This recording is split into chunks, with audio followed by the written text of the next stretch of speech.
A scale is just a combination of notes that work well together.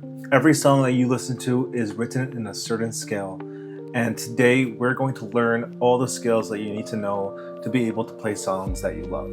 So as you know, there are 12 keys on the piano. 1, 2, 3, 4, 5, 6, 7, 8, 9, 10, 11, 12, and goes back to C.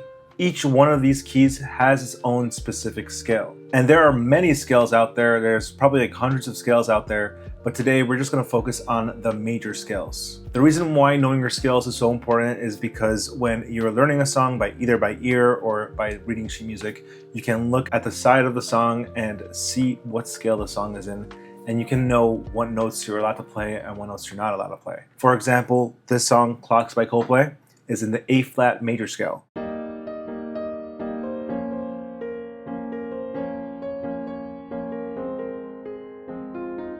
I'm only playing notes in the A-flat major scale. A-flat, B-flat, C, D-flat, E-flat, F, G, A-flat. So in this song, I'm only playing those notes. If I play a note that's not in that scale, it's gonna sound pretty bad. Listen to this.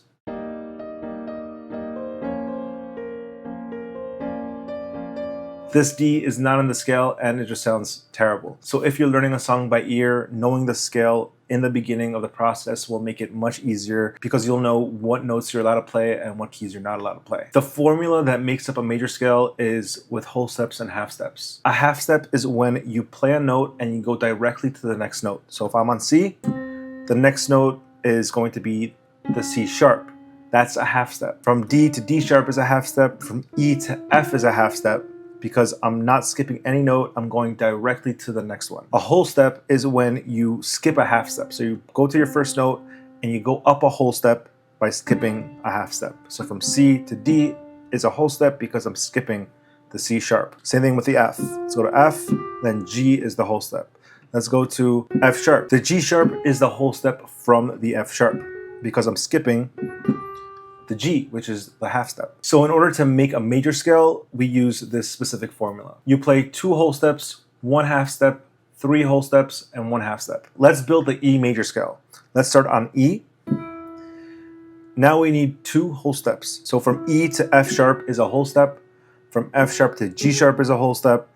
Now we need a half step. So G sharp to A is a half step. Then a whole step to B, whole step to C sharp, whole step to D sharp, and then finally half step to E. So now we know that this is our E major scale. There are so many songs written in the scale. One of my favorites is called Everglow by Coldplay. I probably played it on this channel many, many times. This is how it sounds.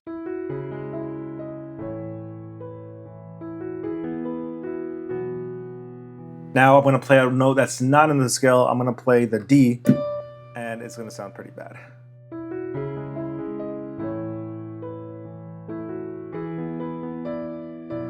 This D just sounds terrible with it because it's not in the scale. So now that we know how to build a major scale, you can build all your 12 major scales.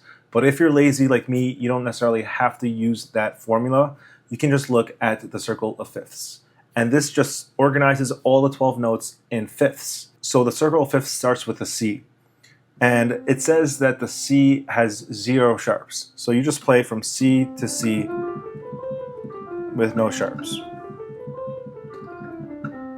Now we go up a fifth. A fifth means you go up 7 half steps. So from C to G is 7 half steps. So 1, 2, 3, 4, 5, 6, 7. So the next major scale that we're going to learn is the G major scale. And as you can see, there is 1 sharp in the scale, the F sharp. So let's play G to G, but instead of playing F, we're going to play F sharp.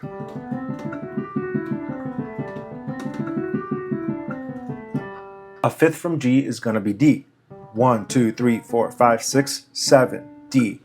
And now we're going to build on the previous scale. The G major had an F sharp, so the D is going to have an F sharp plus another sharp. And in this scale, it's the F sharp and the C sharp.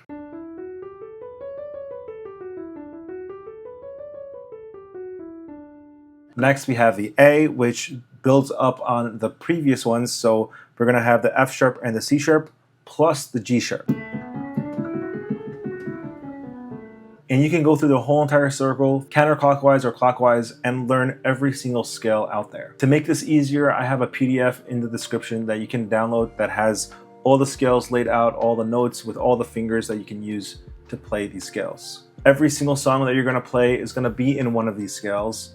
So being familiar with what notes are in what scale will make the process of learning the song way easier. So I'd recommend that you learn as many songs as possible because you'll eventually encounter all these scales and you'll learn all of them through learning those songs. You could also just go through the whole circle of fifths and you could play every single major scale.